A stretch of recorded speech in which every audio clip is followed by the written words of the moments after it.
Hello and welcome back to Knowledge Hub. Your entire world is an elaborate computer simulation created by future humans. That is the bold conclusion of the simulation argument, put forward by the Swedish philosopher Nick Bostrom of Oxford University. In his 2003 paper published in Philosophical Quarterly, Bostrom put forward the following abstract. At least one of the following statements must be true.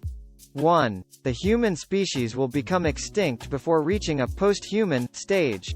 2. No post-human civilization will run a significant number of simulations of their evolutionary history. 3. We are almost certainly living in a computer simulation. Mathematically, it follows that we must be currently living in a computer simulation. This is simply a game of numbers. Don't worry, we'll get into all that in a moment.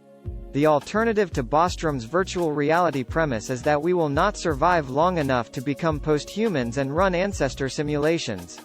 Based on our current rate of technological advancement, this would spell the collapse of civilization or total extinction within the next generation or two.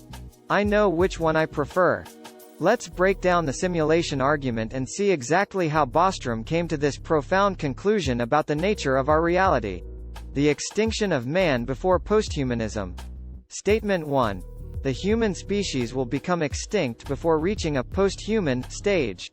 Humans and their ancestors have been evolving for millions of years.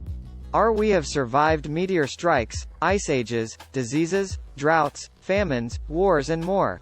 Although there are arguable threats to our survival as a species, such as nuclear war, the fact is, at 7 billion strong, the global population is thriving. It would take a massive catastrophe to eradicate the human species in one fell swoop. We've come so far. The question is, can we survive long enough to reach a post-human stage?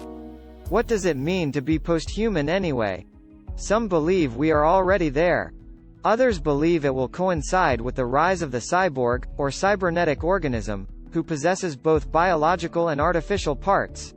In Bostrom's argument, it really suggests a time at which we have the technology to run artificially intelligent simulations of our own ancestral past.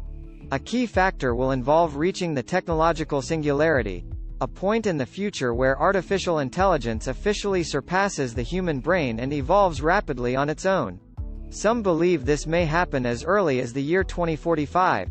Most scientists are reluctant to speculate about how the singularity will change our world. But it does seem clear that this rapid technological evolution, machines making ever increasingly complex machines without human intervention, will bring about massive and unimaginable changes to our lives. The idea of future generations creating computer-simulated worlds requires no leap of the imagination.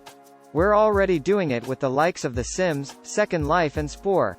It's quite clear that your Sims characters aren't conscious beings. However, given enough computing power and using advanced AI, it is thinkable that characters can develop personalities through life experiences, and even possess human traits like creativity and imagination, the essence of consciousness. Bostrom's probability equations rule out the likelihood of human extinction before such a time exists, being so tantalizingly close to a post-human world as we are now. We lose the desire to simulate. Statement 2. No post-human civilization will run a significant number of simulations of their evolutionary history. If we could simulate our human evolutionary history in a computer program, does that mean we would? That's the crux of this statement. For instance, we may find in the future that running computer simulations just isn't our thing. Perhaps we lose or overcome the desire to simulate ourselves. Paradoxically, the simulation argument itself could go on to become a key reason why we choose not to create unlimited computer simulations. If the theory stands the test of time, we may decide it's ethically repugnant to simulate thousands of generations of human beings who fully believe they are conscious and real. Especially when doing so would throw our own reality into question. But Bostrom believes the probability of this is also very low. We have no problem playing God when it comes to manipulating characters on The Sims, which is all well and good because they're not self-aware. But would the critical consciousness threshold force us to reconsider? Another way to pose this question is to consider the rights of the dream characters who appear in your lucid dreams. Often, dream characters seem to act of their own accord, as if they have their own conscious free will. And yet, many lucid dreamers also admit to using these entities for their own needs, such as lucid dream sex. Now, I'm not saying that lucid dream characters are necessarily conscious beings separate from myself, but there is some doubt as to who, or what, controls them. Certainly, they often seem to have a different agenda to me. But this doesn't really change my ethical stance.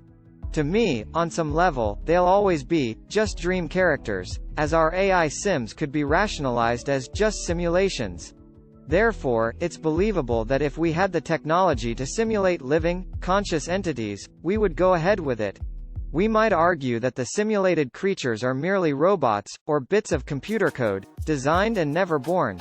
What's more, a simulation would start at the beginning, perhaps of our universe, or of our planet. We would begin with single-celled organisms to which we couldn't relate, even though we would expect them to eventually evolve into complex forms, demonstrated by John Conway's Game of Life. We are living in a computer simulation. Statement 3. We are almost certainly living in a computer simulation. So here's the kicker. If you accept that the human race will survive long enough to invent this technology, and that we won't be afraid to use it, then Bostrom's third statement must be true. We are indeed living inside a computer simulation ourselves. But why? Bostrom did the math. A single computer simulation of our evolutionary history would create trillions of organisms. Think.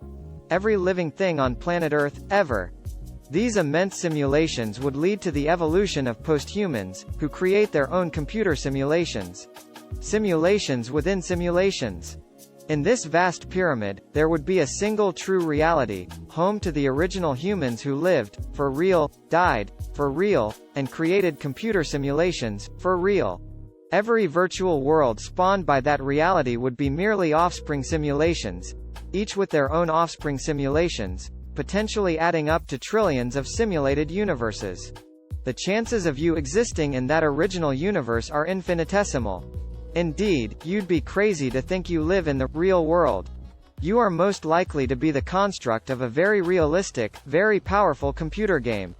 Thanks for watching.